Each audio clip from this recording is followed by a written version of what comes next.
3 days later, the human fleet escorted the Harmony's Promise to the nearest safe port. It was a Milvari trading station called Haven's Rest, floating in orbit around a beautiful blue planet.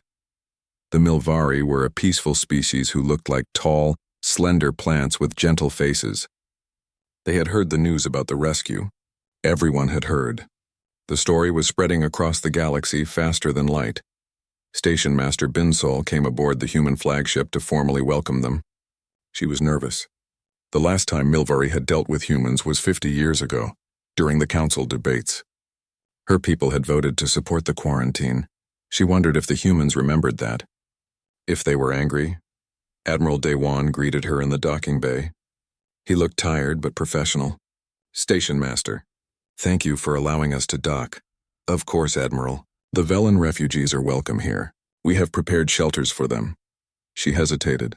I must admit, I am surprised humans responded to their distress call. We were told you preferred isolation. We did. We do. But isolation does not mean abandoning our principles. The Admiral smiled slightly. When someone asks for help, we come. That has not changed. Binsol felt some of her nervousness fade. May I ask what you plan to do now? The Galactic Council is very upset about the Krath incident.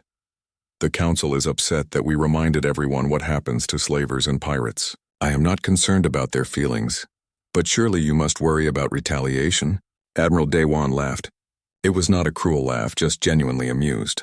Station Master, we evolved on a planet where the weather can kill you. The animals can kill you, the plants can kill you, and even the bacteria can kill you. We learned to survive in conditions that would destroy most galactic species within hours. Do you really think we are afraid of retaliation? Binsol thought about the footage she had seen of the battle. The Krath ships exploding one after another. The human marines moving through the Velen ship like ghosts. The sheer overwhelming power on display. No, she said quietly. I suppose you are not afraid of much at all. We are afraid of failing people who need us, the Admiral said seriously. That is our fear. Everything else we can handle. In the station's medical center, Youngsik was helping transfer injured Velens to Milvari care. The local doctors watched him work with fascination. One Milvari doctor, named Isul, approached him carefully. Dr. Youngsik, I hope I am not interrupting. I wanted to ask about the ultrasonic repair tool you designed. Would you be willing to share that technology? Youngsik looked surprised. Of course. Medical technology should be shared freely.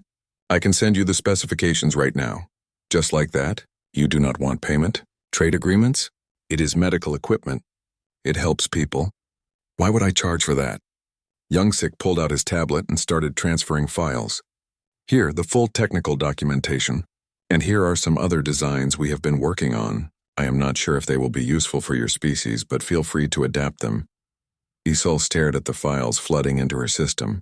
Advanced medical scanners, new surgical techniques, drug formulations, prosthetic designs, all being given away freely. I do not understand. Humans have been isolated for 50 years. You must have spent enormous resources developing these technologies. Why give them away? Youngsik smiled gently. Because people are suffering out there, and we can help reduce that suffering. What kind of doctor would I be if I hoarded knowledge that could save lives? But this is not logical from an economic perspective. Maybe not. But it is logical from a human perspective. Youngsik finished the transfer. We believe some things should not be controlled by economics. Medicine, education, basic needs. Those should be available to everyone. Isul felt something shift in her understanding. The Galactic Council had painted humans as dangerous primitives. But these people thought about morality in ways that seemed more advanced than the Council's entire philosophy. May I ask you something personal? She said. Of course. Why did the Galactic Council really quarantine your people? The official reason was that you were too aggressive, but I am beginning to think there was another reason. Youngsik's smile faded. The Council has a system.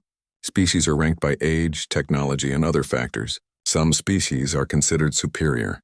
Others are considered lesser. They have rules about who can make decisions and who must obey. Yes, that is standard galactic governance. We told them it was wrong. We said all species should have equal say. We said keeping some species as servants was just slavery with a different name. We asked too many questions and refused to accept answers like, that is how it has always been. Youngsik looked directly at her. The Council did not quarantine us because we were aggressive. They quarantined us because we were disruptive to their power structure.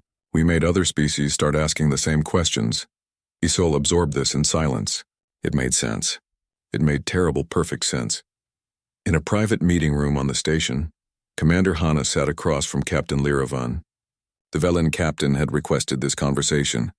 "I wanted to thank you personally," Liravan said, "not just for the rescue, for treating us with respect. The Galactic Council classifies Velens as a level 7 species. We are considered weak and primitive." "Fragile does not mean weak," Hana said, "and lack of weapons does not mean primitive. Your people built a colony ship that could carry 50,000 refugees across space. That is impressive engineering. Most species see us as barely worth noticing." Hana leaned forward. "Then most species are fools. On Earth we have a saying, do not judge species by their capacity for violence. Judge them by their capacity for kindness. Your people have survived tremendous hardship without losing your compassion. That takes more strength than knowing how to fight." Liravan's crystalline body glowed brighter with emotion. "Why are you so different from what we were told?" "Because we judge others by what they do, not by what they are. We learned that lesson the hard way on our own planet. For thousands of years, humans fought each other over meaningless differences. Skin color, birthplace, religious beliefs. We nearly destroyed ourselves." Hana's expression became sad. "Eventually we learned. We realized that these differences did not matter. What mattered was how people treated each other. When we met other species, we tried to apply that same lesson, but the Galactic Council did not like it. They wanted us to accept that some species were naturally superior. We refused, and they punished you for having principles. They tried to. But isolation turned out to be good for us. We focused on building a better society. We developed new technologies. We prepared ourselves," Hana smiled. "And now when someone needs help, we are ready to provide it. What happens next?" Liravan asked. "Will you return to isolation?" Hana considered the question. "I do not know. That decision will be made by people far above my rank. But personally, I hope not. I hope we stay connected to the galaxy. I hope we help more people. The Council will complain and make threats, but I think deep down they know the truth." "What truth?" "That they need us more than we need them. Because for all their age and experience in technology, they have forgotten something important. Civilization is not about power structures and hierarchies. It is about helping each other, protecting each other. That is what we do best." On Earth, in the capital city of New Geneva, President Yunji sat in her office watching reports flood in from across the galaxy. The rescue of the Harmony's Promise had been broadcast on every news network. Reactions were mixed. Some species were frightened. The humans had revealed military capabilities far beyond what anyone expected. The footage of the Krath ships being destroyed was terrifying. Other species were hopeful. The Velen government had already requested formal diplomatic relations. 3 other species had sent similar requests. All of them were classified as lesser species by the Council. All of them had experienced attacks from raiders and pirates with no help from the Council. President Yunji's advisors were divided. Some said this was an opportunity to end isolation. Others warned that increased involvement in galactic affairs would lead to conflicts. Her chief of staff, a young woman named Jiwoo, presented the latest analysis. "Madam President, we are at a crossroads. If we return to isolation now, we send a message that the rescue was a one-time occurrence. If we continue, we will be defying the Galactic Council directly. What do the people want?" President Yunji asked. "The polls are clear. 87% support continuing rescue operations. Humans do not like seeing innocent people suffer when we can help." President Yunji nodded slowly. She had expected this. Humanity had spent 50 years feeling ashamed that they had been forced into isolation. Ashamed that they were considered too dangerous to participate in galactic civilization. Now they had a chance to show what they really were. Not dangerous monsters, but dangerous protectors. She made her decision. Draft a proposal for the formation of a free space defense initiative. Volunteer crews, dedicated to protecting civilian ships from raiders and pirates throughout the galaxy. We will not claim territory. We will not interfere in legitimate conflicts, but we will respond to distress calls always. Jiwoo smiled. The Galactic Council will hate this. Good, President Yunji said. Maybe they will hate it enough to actually start doing their job. Medical Officer Young Sik arrived on the Harmony's Promise 2 hours after the fighting ended. He came with 3 assistants and several crates of equipment. He was a tall man with gentle hands and careful eyes. The Velen medical staff watched nervously as he unpacked strange devices. They had never worked with humans before. Everything they knew about Deathworlders suggested they would be rough, aggressive, dangerous. Young Sik noticed their fear. He moved slowly and spoke softly. "Hello, my name is Young Sik. I am a doctor. We want to help your injured people. Can you tell me about Velen physiology?" The chief Velen medic, named Siravan, stepped forward cautiously. "We are silicon-based. Our bodies are crystalline. We are very fragile compared to most species. Even small impacts can cause fractures." Young Sik nodded, pulling out a tablet. "During our journey here, we accessed the Galactic Medical Database. We studied Velen biology. We fabricated some equipment we thought might help." He showed them a device that looked like a smooth metal wand. "This is an ultrasonic repair tool. It can help heal crystalline fractures by stimulating molecular bonding. We designed it based on your medical literature." Siravan stared at the device. "You built this? In 6 hours? While traveling to rescue us? We had nothing else to do during the trip," Young Sik said with a small smile. "And we knew you would have injured people. Better to be prepared." This was so different from what Siravan had been told about humans. The Galactic Council had warned that humans were violent and selfish. But these humans had spent their travel time building medical equipment for a species they had never met. "May I see your wounded?" Young Sik asked. Siravan led him through the ship. The medical bay was crowded with injured Velens. Many had fractures from the violent impacts when the Krath had boarded. Some had worse injuries from the fighting. Young Sik moved among them with surprising gentleness for someone so large and strong. His hands were steady as he used the ultrasonic tool to help repair fractured crystal bodies. He spoke quietly to each patient, explaining what he was doing, making sure they were comfortable. One young Velen child had been badly frightened. She would not stop making distress sounds. Young Sik sat down next to her and started humming softly. It was a simple melody, repetitive and calming. The child slowly quieted. After a few minutes, her crystalline body began to glow with a softer, calmer light. "You are good with children," Siravan said, surprised. Young Sik smiled. "I have 3 daughters back on Earth, around the same age as this little one. You left your children to come rescue us? That is my job. To help people who need it. My daughters understand that." He looked at Siravan seriously. "I would want someone to help them if they were in danger. So I help others. That is how it should work." Siravan felt his understanding of humans changing. These were not mindless killers. They were people who chose when to be violent and when to be gentle. And they were very good at both. On the bridge of the Inchun's Fury, Admiral Daewon was dealing with a different problem. The sole surviving Krath ship had been transmitting constant distress signals for the past hour. They were begging for mercy, pleading for help, promising to cooperate. Lieutenant Kyung-ja looked at the Admiral. "Sir, what do we do with them?" Admiral Daewon studied the tactical display. The Krath ship was helpless. All weapons destroyed. Life support failing. About 40 crew members still alive. Send a team. Stabilize their life support. Take them prisoner. "Sir, they are slavers, murderers." "Yes, which is why they will stand trial. We do not execute helpless prisoners, Lieutenant. That is what separates us from them." Kyung-ja nodded. She had expected this answer. It was the human way. Overwhelming violence against those who threatened innocence. Mercy for those who surrendered. Rules of engagement that were followed strictly. A message came in from Earth Command. Admiral Daewon read it and his face became grim. "It seems word of our little rescue has spread," he said. "The Galactic Council wants to speak with us. Are we in trouble, sir?" "Probably, but I do not care very much what the Council thinks anymore. We stopped caring 50 years ago." The communication channel opened. The face of Counselor Threnvor appeared on the screen. He was an avian with feathers and a sharp beak. His species had been part of the Council for thousands of years. "Admiral Daewon, we have received reports that human military forces engaged in combat operations in neutral space. This violates the agreement your planet made to remain isolated." The Admiral's face remained calm. "We responded to a distress call. That is not prohibited by any agreement. Galactic law says all ships must render aid when possible. You destroyed 12 Krath vessels. Yes, they were attacking a civilian ship and refused to withdraw. They fired on us first. We acted in self-defense and in defense of others. Threnvor's feathers ruffled in agitation. The Krath Dominion is a recognized government.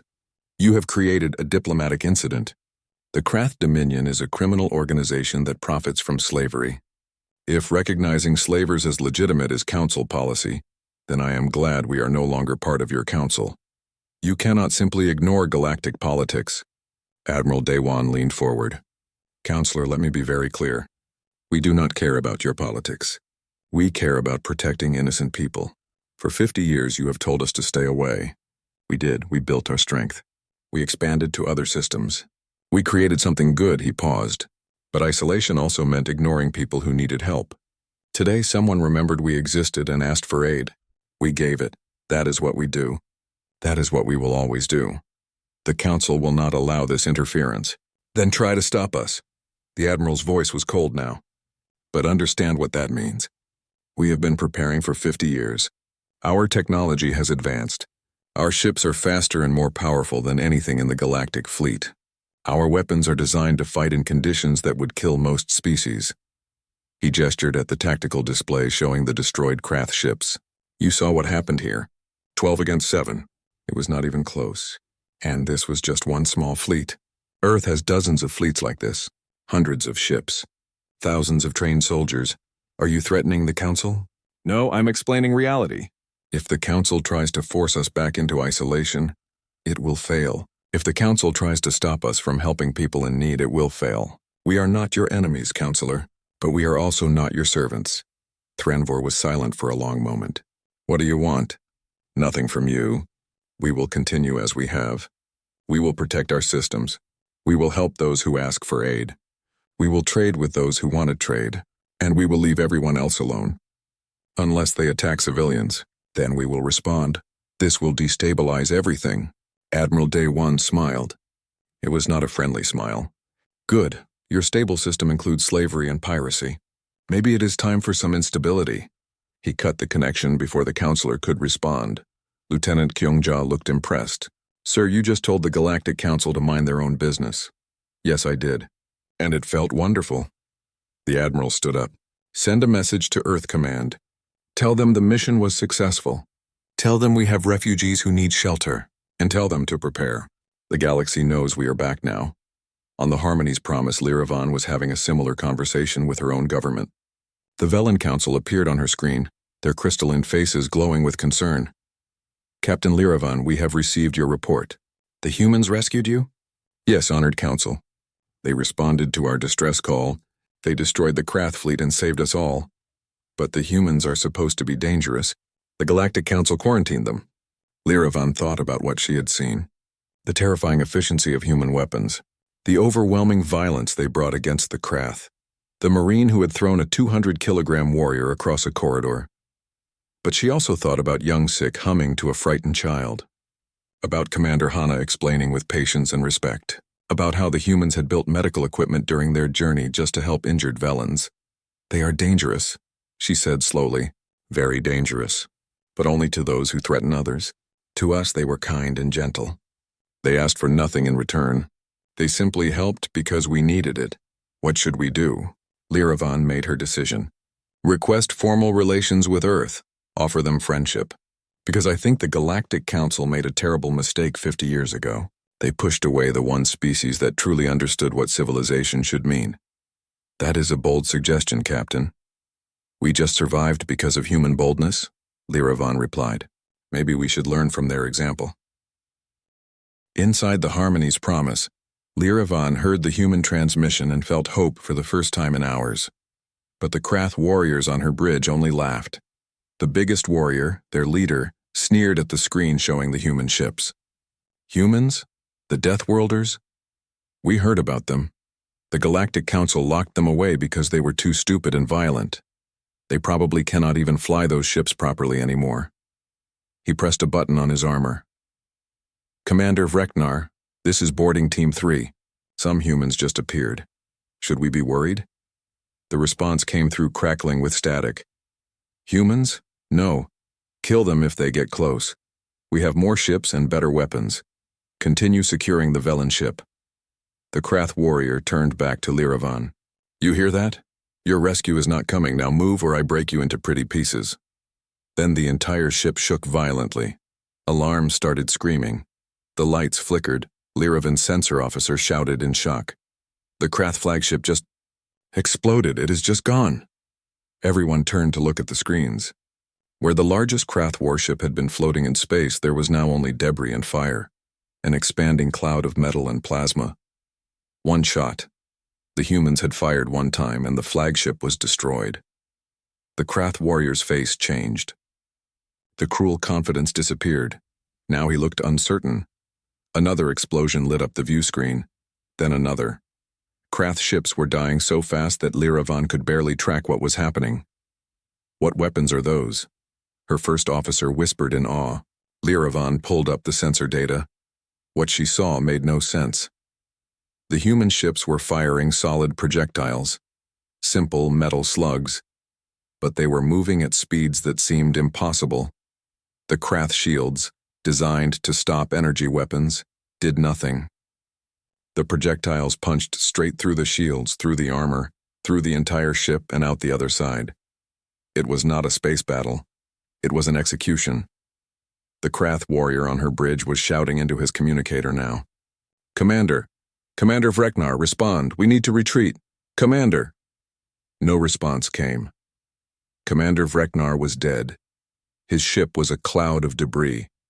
8 minutes after the first shot was fired, 11 Krath ships were destroyed. The 12th was tumbling through space, all its systems dead, trailing atmosphere. The human fleet had not taken a single hit. A new transmission came through to the Harmony's promise. The same female voice from before, still calm and professional. This is Commander Hana of the Gwangju Rising. Are there hostile forces still aboard your vessel? Lyravan found her voice. Yes. Krath warriors have boarded us. They are on multiple decks, fighting our security teams. Understood. Boarding team is deploying. Please direct all your people to shelter in safe rooms and stay away from the outer corridors. We will handle the hostiles. You are going to board? But there are hundreds of Krath warriors on this ship. That is correct. There are hundreds of them. Commander Hana's voice held something that might have been amusement. And we are sending 50 of us. The numbers are in our favor. The connection ended. Lyravan stared at the screen in confusion. 50 humans against hundreds of Krath? How was that in their favor? She was about to find out. The human boarding ships were called dropships. They were small, fast, and armored like tanks. They did not dock gently at airlocks like civilized species did. They attacked. The first dropship hit the Harmony's promise hull at high speed. Its nose was shaped like a drill. It punched straight through the outer armor, creating a hole. Then, immediately sealed the breach behind it with expanding foam that hardened in seconds. 5 more dropships hit different parts of the ship. Within 30 seconds, 6 holes had been made and sealed, and human marines were pouring into the Velen vessel. On Lyravan's bridge, the 3 Krath warriors heard the impacts and knew what it meant. The humans were coming for them. Barricade the door, their leader shouted. Get ready to fight. They moved quickly, pushing furniture and equipment in front of the door. They raised their weapons, which were designed to kill most galactic species with a single shot. The door exploded inward. Not opened, exploded. The blast threw the barricade across the room and knocked 2 Krath warriors off their feet. 3 humans came through the smoking doorway. They wore powered armor that made them look like metal giants. The armor was matte black and covered in weapons. Their helmets had glowing red visors that looked like predator eyes. They moved with frightening speed and precision. The Krath leader fired his weapon. The plasma bolt hit the lead human square in the chest. The armor glowed where the bolt hit. The human stumbled back 1 step, then kept coming. Impossible, the Krath leader shouted. The human did not speak, did not threaten, did not give warnings. It simply raised its weapon and fired. The sound was deafening. Not the hum of energy weapons, but the explosive crack of chemical propellants. The human weapon spat metal bullets faster than the eye could see. The Krath leader's armor shattered. He fell. The other 2 Krath warriors tried to fight back. It was over in seconds. The humans moved like they had trained for this situation 1,000 times. Maybe they had. They worked together perfectly, covering each other, moving through the bridge like deadly shadows. When the shooting stopped, all 3 Krath warriors were down. The humans checked each body carefully, removing weapons, securing them with strange metal restraints. The lead human turned to Lyravan. When it spoke, the voice was male and surprisingly gentle. "Are you injured, Captain?" Lyravan realized she was shaking. Her crystalline body was vibrating so hard she could hear it. "No, I am not hurt. My crew? We have teams clearing the ship deck by deck. All Velen civilians we find are being moved to secure areas. The hostiles are being neutralized." "Neutralized," Lyravan repeated. Such a clean word for what she had just witnessed. Throughout the Harmony's promise, similar scenes played out. The human Marines moved through the ship like a force of nature. They used tactics the Krath had never seen before. They breached walls instead of using doors. They used sound and light to confuse their enemies. They threw small devices that exploded with stunning force. But what shocked the Krath most was the humans themselves. They were fast, terrifyingly fast. The Marines could sprint at speeds that should have been impossible.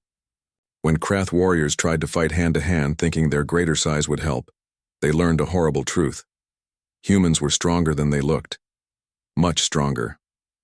One Krath warrior watched in horror as a human Marine grabbed his squad mate and threw him across a corridor. The Krath warrior weighed over 200 kilograms. The human had lifted and thrown him like he was a child. Another Krath group tried to ambush a human team from above, dropping down from a ceiling access point. The humans heard them coming and reacted before the Krath even finished dropping. The humans moved with reflexes that seemed superhuman, because they were superhuman. By galactic standards at least. Evolved on a high-gravity death world. Evolved as persistence hunters who could run down prey for hours. Evolved as pack hunters who worked together perfectly. Evolved to survive everything their terrible planet threw at them. And now they were hunting in the corridors of a damaged starship. The Krath did not stand a chance. 20 minutes after the boarding began, it was over. Every Krath warrior was either dead or restrained. Not a single human had been seriously injured. More importantly, not a single Velen civilian had died during the rescue. Commander Hana came aboard personally once the ship was secure. She walked onto the bridge still wearing her armor, though she had removed her helmet. Her black hair was wet with sweat. Her face was calm but alert, eyes constantly scanning for threats. She looked at Lyravan and nodded respectfully. "Captain, your ship is secure. My engineering teams are already working on your damaged systems. We will escort you to the nearest safe port." Lyravan's voice shook when she spoke. "Why? The Galactic Council said your people were dangerous, that we should fear you, that you were violent and unpredictable." Hana's expression hardened. "The Council was afraid of us because we asked questions they did not like. Because we would not accept their caste systems. Because when they told us some species were meant to be servants and slaves, we told them that was wrong." She moved closer, her eyes meeting Lyravan's. "But we are not monsters. You sent an SOS. That means something to us. It does not matter who you are. It does not matter what the politics are. When someone calls for help, we answer." Lyravan felt something warm spread through her crystalline body. "Thank you. You saved us all." Hana smiled. It was a small smile, tired but genuine. "That is what we do, Captain. That is what we have always done." Corporal Taemin was having a boring night shift at the communication station. He sat in his chair aboard the Gwangju Rising, one of Earth's orbital defense platforms that circled high above the Pacific Ocean. Most nights were like this. Empty space, quiet signals, nothing interesting. Then his console made a sound he had never heard before. Taemin leaned forward, frowning at his screen. An incoming message on a very old frequency. The computer was flagging it as unusual. "Very unusual, what is this?" he muttered to himself. He ran the signal through the translation programs. The computer worked for several seconds, then showed a result. First contact protocols. The old systems from 50 years ago, when Earth first met other species in the galaxy. Nobody used these anymore. Earth had been isolated for decades. Cut off, alone, Taman read the message. It was simple. Just a few words and some coordinates. SOS. Please help. His heart started beating faster. He hit the emergency button that called his commanding officer. Commander Hana arrived 3 minutes later. She was a tall woman with short black hair and eyes that had seen many battles. She had been in the military for 20 years, back when Earth was still trying to work with the Galactic Council. "What do we have, Corporal?" she asked. Taman showed her the message. "It came in on the old first contact frequencies, Commander. Someone sent us a distress call." Hana stared at the screen for a long moment. Her face showed no emotion, but Taman knew she was thinking hard. "Where's the Pacific Defense Fleet right now?" she asked. "They are running combat exercises near the outer territories, about 6 hours away from these coordinates at full military burn." Hana nodded slowly. "Send this message to Admiral Daewon immediately. Top priority, and get me Admiral Daewon on the line."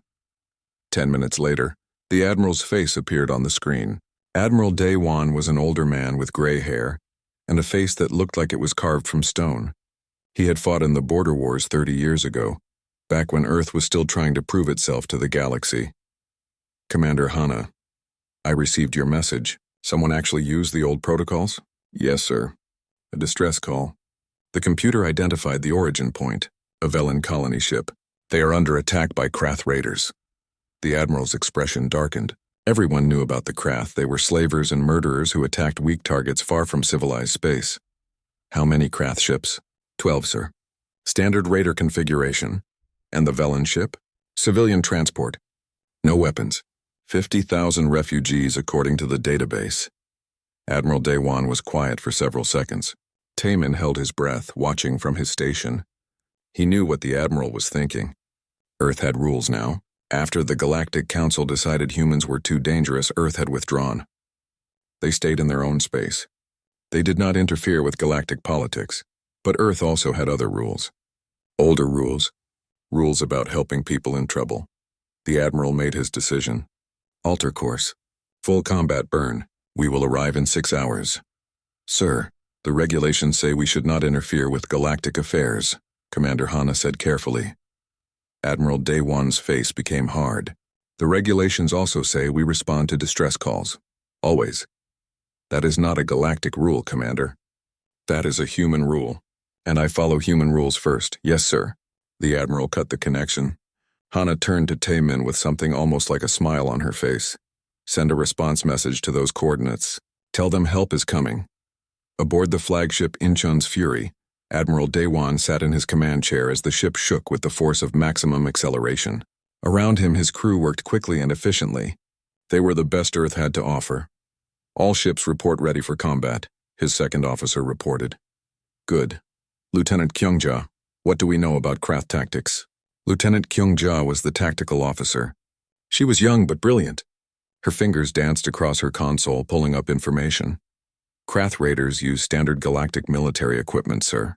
Plasma cannons, mass drivers, energy shields. They rely on superior numbers and aggression. They are used to fighting species that cannot fight back effectively. And our weapons?" Kyung-ja pulled up comparison data on the main screen. Admiral Daewon saw the numbers and felt something cold settle in his chest. Their railguns fired projectiles at 0.4% of light speed. Galactic shields were designed to stop plasma bolts and missiles, not solid objects moving at relativistic speeds. Their fusion missiles carried warheads powered by the same reactions that happened inside stars. Galactic ships had never needed armor strong enough to survive that. Their point defense systems were designed to shoot down asteroids. Compared to asteroids, missiles were easy targets. "This is not going to be a fair fight," Kyung-ja said quietly. "No," Admiral Daewon agreed. "It is not. The Krath picked on civilians. They thought no one would come. They were wrong." He opened a channel to all 7 ships in his fleet. "This is Admiral Daewon. In 6 hours we will arrive at a civilian ship under attack by slavers. Our mission is simple. Rescue the civilians. Eliminate the threat. Show no mercy to those who prey on the weak. Earth remembers why we went to the stars.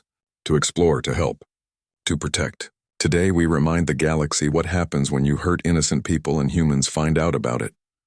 The crew responded with determination. They were ready. 5 hours later, the fleet was close enough to receive sensor data. The tactical display showed the Velen ship surrounded by Krath raiders. Several Krath boarding pods were attached to the civilian vessel. Fighting was happening inside. How long until we can engage? Admiral Dewan asked. 53 minutes, sir. Too long. People were dying right now. But physics could not be changed. They were coming as fast as possible. Weapons status? All railguns charged. Missiles armed. Point defense systems active. We are ready, sir. When we drop out of faster-than-light travel, I want to arrive close. As close as our systems can manage. I want the Krath to see us and know immediately they made a mistake. Sir, that is dangerous. Dropping out of FTL that close to other ships risks collision. Admiral Dewan smiled. It was not a kind smile. Good. Let them worry about collision. We have better computers and faster reflexes. They do not. The minutes crawled past. The Admiral watched the tactical display and thought about the people on that civilian ship. Refugees. Running from a dying star system. Probably had children with them. Old people. People who just wanted to live in peace. And the Krath had decided to attack them. Big mistake. 30 seconds to drop point, the navigation officer announced. All ships, prepare for combat drop. Weapons free on my command. 10 seconds. Admiral Dewan leaned forward in his chair. 5 seconds. The universe twisted around them as they dropped out of faster than light. Travel 7 human warships appeared in normal space just 3,000 kilometers from the Krath fleet. At these distances in space combat, that was point-blank range. The Krath sensors screamed warnings. Their commander probably had just seconds to realize something was terribly wrong. Admiral Dewan opened a channel. His voice was calm, professional, and absolutely cold. Attention unidentified vessels currently engaged with the Harmony's Promise. This is Admiral Dewan of the Earth Defense Fleet. You are ordered to withdraw from the civilian ship immediately and stand down. This is your only warning. On the tactical display, he watched the Krath fleet react. They did not withdraw. They did not stand down. They opened fire. Admiral Dewan had expected this. The Krath were predators. Predators did not back down easily. Return fire, he ordered. Show them what a real predator looks like. The battle began. The colony ship Harmony's Promise moved slowly through the dark space between stars. Inside, 50,000 Velen refugees tried to sleep in their crystalline chambers. Their bodies were made of living silicon. Beautiful but fragile. They glowed softly in shades of blue and green, like walking gemstones. Captain Liravan stood on the bridge, her transparent fingers touching the navigation console. Behind her, the last images of their dying star system played on the screens. Their sun had begun to collapse 3 years ago.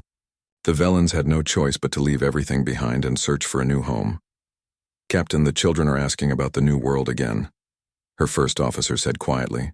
His crystalline body showed tiny cracks from stress. All of them had cracks now. The journey had been long and difficult. Liravan tried to smile, though Velens did not smile the way other species did. Their faces simply glowed brighter. Tell them we are close. Just 2 more weeks, but she was lying. They were nowhere near their destination. And now they had a bigger problem.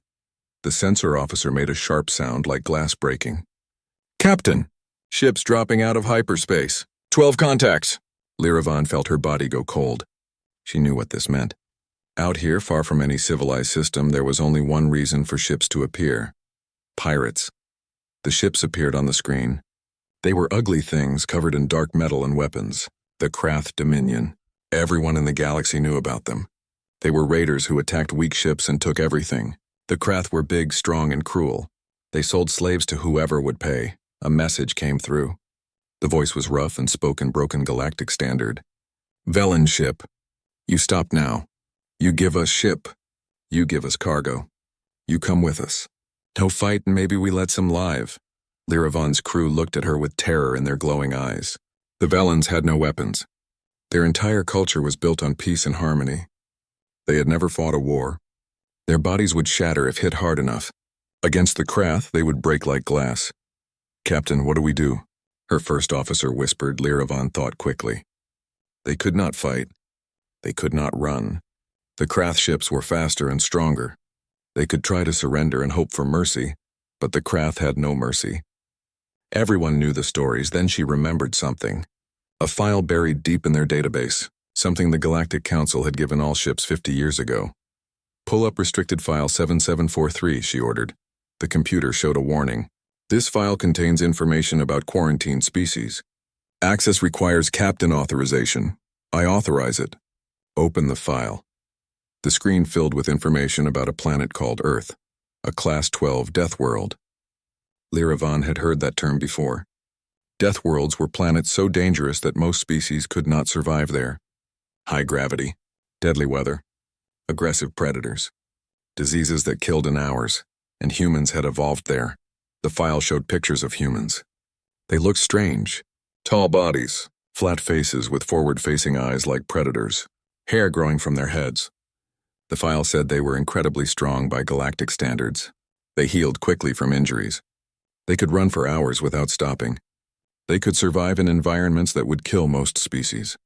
The Galactic Council had contacted Earth 50 years ago during their exploration missions.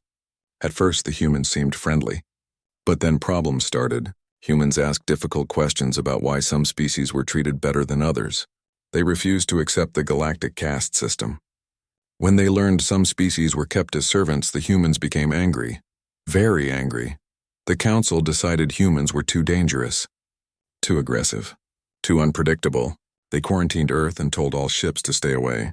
Humanity had agreed to stay in their own sector. For 50 years, no one had heard from them, but the file contained something else. Old communication protocols, frequencies the humans had used during first contact. "Captain, the Krath are launching boarding pods." The sensor officer shouted. Lyravan made her decision. It was insane. It would probably not work. But it was their only chance. "Send a message on these frequencies," she ordered, pointing at the human protocols. Plain language. Simple coordinates. "Say this exactly, SOS, please help." Her crew stared at her in shock. "Captain, the humans are quarantined. The Council said they were dangerous. The Krath are about to kill us all." Lyravan's body flashed bright with emotion. "Yes, humans are dangerous. But maybe they are dangerous to the right people." The message was sent. It flew out into space on old forgotten frequencies that no one had used in 50 years. The first Krath boarding pod slammed into their hull with a terrible crash. Then another, and another, all civilians to the sanctuary chambers. Lyravan ordered. "Security teams, do what you can." But she knew it was hopeless. Their security officers had stun weapons designed to stop small animals. Against the Krath, they would do nothing. The sounds of fighting began to echo through the ship. Screaming, the terrible noise of Velen bodies shattering, the cruel laughter of Krath raiders. Lyravan looked at her chronometer. The message had been sent 7 hours ago. Nothing. No response. No sign that anyone had heard. The humans either did not receive it or they did not care. Maybe they were extinct. Maybe they had destroyed themselves. Maybe the stories about them were wrong. The bridge door exploded inward. 3 Krath warriors stood there, huge and covered in battle armor. They had weapons that looked like they could destroy the entire bridge.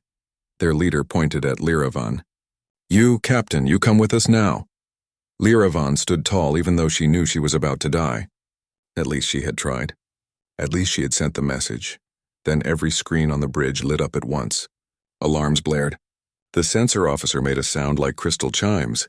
"Captain, new contacts!" 7 ships just appeared. The Krath warriors turned to look at the screens. Their faces showed confusion, then something else. Fear. 7 massive ships hung in space just thousands of kilometers away. They were enormous. Black metal, angular shapes, covered in weapons. They looked like they were built for only one purpose: war. A transmission came through. A voice spoke in perfect Velen language, calm and clear. A female voice. "Attention unidentified vessels currently engaged with the Harmony's Promise.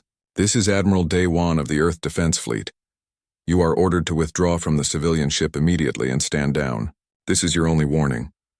Lyravan felt something she had not felt in months. Hope. The humans had come.